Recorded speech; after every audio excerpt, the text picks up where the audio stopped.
भारत की संसद में पहली बार वर्तमान के प्रधानमंत्री को कहा गया है वोट चोर और गृह मंत्री को कहा गया है तड़ीपार। इसके बारे में आप क्या कहेंगे? बिल्कुल सच कहा गया है। पहली बार देश में ऐसा हो रहा है कि कोई व्यक्ति अपनी मनमानी कर रहा है और लोग उससे सवाल पूछना नहीं चाहते। जवाबदेही तो तब बने जब लोग उससे सवाल पूछना चाहें। हमारे देश का मीडिया मोदी जी के गुणगान गा रहा है, वो मोदी जी से सवाल नहीं पूछना चाहता। अब कोई भी मुद्दा आता है, अभी हाई कोर्ट ने ऑर्डर दे दिया कि भाई मोदी जी की डिग्री सार्वजनिक नहीं होगी। क्यों नहीं होगी जी? राइट टू इन्फॉर्मेशन एक्ट का जो हनन कर दिया कोर्ट ने। अब बताओ, मोदी जी की डिग्री का नहीं पता चलेगा, Modi ji PM care fund में जो घोटाला करेंगे उसका नहीं पता चलेगा, लोगों का दिया हुआ पैसा था ना पीएम केयर फंड में, उसका नहीं पता, मोदी जी वोट चोरी करवाएंगे उसका नहीं पता चलेगा। यानी अगर वोट चोरी हो तो चुनाव आयोग बताए, डिग्री फर्जी हो तो कोर्ट बचाए, और अगर इसके बाद तुम पीएम केयर फंड का घोटाला कर दो तो संसद बचाए। और उन सब चीज़ों से भी अगर मोदी जी फंस जाएं तो लास्ट में मीडिया तो है ही मोदी जी की तारीफ़ करने के लिए। और अगर मीडिया से भी बच जाएं तो गली गली जो अंधभक्त नाम के पिल्ले छोड़ रखे हैं वो तो है ही मोदी जी, हमारे पापा सुप्रीम हैं मोदी जी को कहने के लिए। तो ये देश का बेड़ा गर्क करने वाले आतंकवादी अंधभक्त जो हैं, इनका इलाज होना जो बहुत ज़रूरी है। इनके खिलाफ मुकदमेबाजी शुरू होनी चाहिए। दूसरा, देश की मीडिया, जिस दिन इस देश की जनता उग्र हो जाए और देश की मीडिया को ज़मीन और सड़क पर ले आए, उस दिन इस देश का मीडिया जागेगा।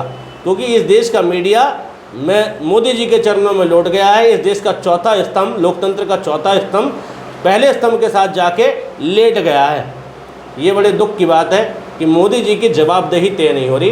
देश में एक ऐसा प्रधानमंत्री आया जो राजा का जीवन जीना चाहता है, बस करना सब कुछ चाहता है लेकिन बताना कुछ नहीं चाहता।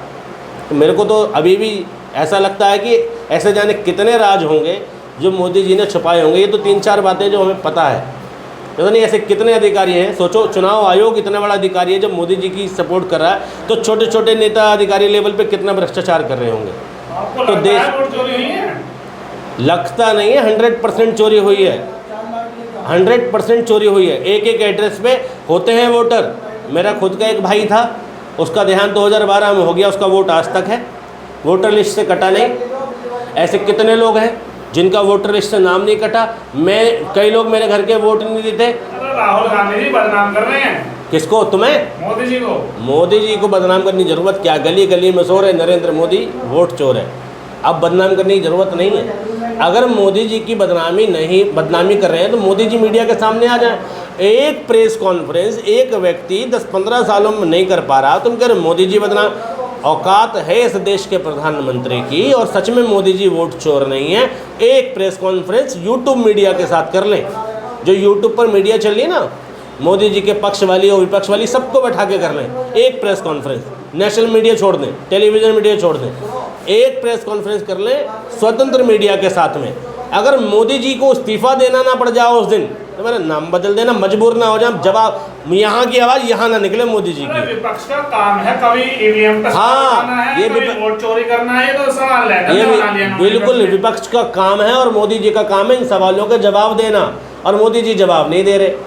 मोदी जी हक लड्डू बनकर बैठे हुए हैं, हकला रहे हैं, तुतला रहे हैं, बिफला रहे हैं। कभी चुनाव आयोग आगे आ रहा है, कभी डिग्री क्यों लेकर आए थे अमित शाह जी मोदी जी की दिखाने, जब कोर्ट से यही ऑर्डर आने थे कि मोदी जी की, देश की प्रधानमंत्री की डिग्री सार्वजनिक नहीं होगी। पीएम केयर फंड में क्यों मांगी थी भीख, जब तुम पैसे का हिसाब नहीं दे सकते?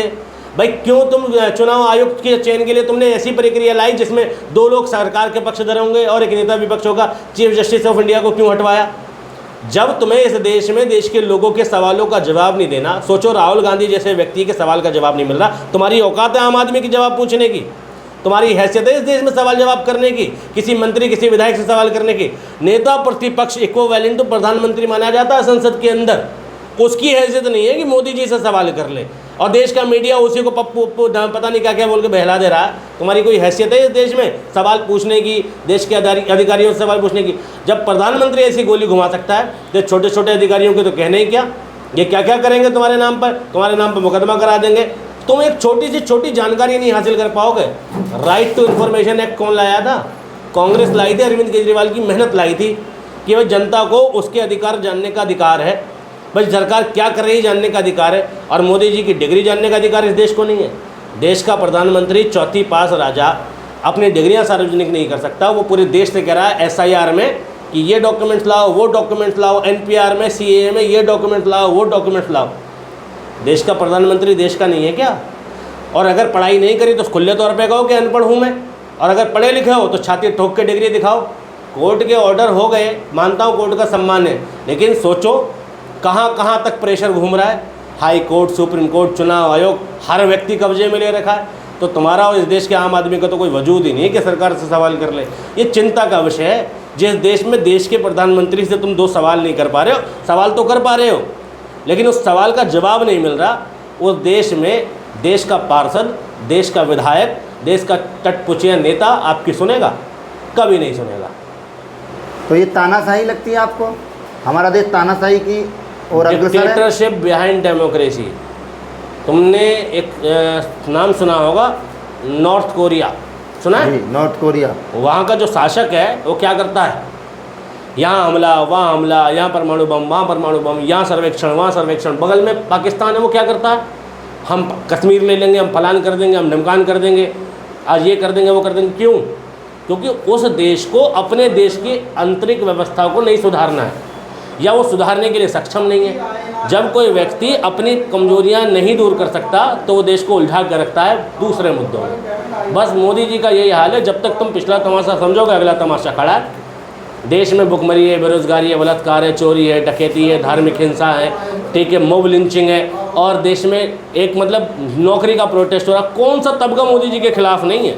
और देश का प्रधानमंत्री जवाब देने की जगह विदेशों में घूम रहा है, प्रेस कॉन्फ्रेंस नहीं कर पा रहा। अरे प्रेस कॉन्फ्रेंस ना करने की कौन सी मजबूरी है? शर्म आनी चाहिए देश के प्रधानमंत्री। 24 घंटे काम कर रहे हैं, इतना टाइम थोड़ी हो। वही तो, ऐसे 24 घंटे काम करने से बेहतर है 24 घंटे सोए ऐसा प्रधानमंत्री। भाई जो 24 घंटे में 1 घंटे की प्रेस कॉन्फ्रेंस नहीं कर सकता सार्वजनिक तौर पे, उस प्रधानमंत्री को काम करने की जरूरत क्या है? करते तो मन की बात। हाँ, मन की बात घरवाली से की जाती है, मन की बात घरवालों से की जाती है, मन की बात अपने यार कलीग से की जाती है। लेके आ रहे हैं मोदी जी, अभी मोदी जी लेके आए सीएम, अगर कोई करेगा तो सीएम की बदली जा सकती है। हाँ बिल्कुल। तुम कह रहे हो काम नहीं करते। चलो कानून लिया और कानून पे सवाल पूछेंगे तो जवाब कौन देगा? मोदी जी का भूत है। कानून लाएंगे या मोदी जी कोई भी काम करेंगे तो उस पर सवाल तो पूछे जाएंगे ना। सवाल का जवाब कौन देगा? जवाब क्यों नहीं देते? सवालों से भागते क्यों हैं? तो इतना अच्छा काम, तो उन्होंने अपनी सेना छोड़ तो रखी है। हाँ, अंधभक्त सेना। हाँ सही बात, सही बात, सही बात। जवाब देते तो हैं। हाँ बिल्कुल। मोदी जी जो है खुद जवाब नहीं दे पाते, उनकी सेना जो है उल जलूल बातें करती है कि पहले जो है हिंदू पहले मुस्लिम होता था, अब हिंदू मुस्लिम होता है। ये जवाब है हैं? अब तो अमेरिका भी झुक गया। हाँ, अमेरिका क्या कहता था? हाँ, अमेरिका क्या कहता था, क्या हो तुम?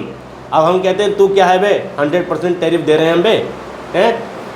सोचो, अमेरिका जो है वो पूरा टैरिफ लगा रहा है, देश का प्रधानमंत्री कह रहा वाह। भारत की मीडिया कहती है कि ट्रंप फ़ोन करते रह गए, मोदी जी ने फ़ोन उठाया ही नहीं होगा। भारत की मीडिया को मीडिया ना कहो, इसे कहो बीजेपी संचार यंत्र संचार कार्यालय।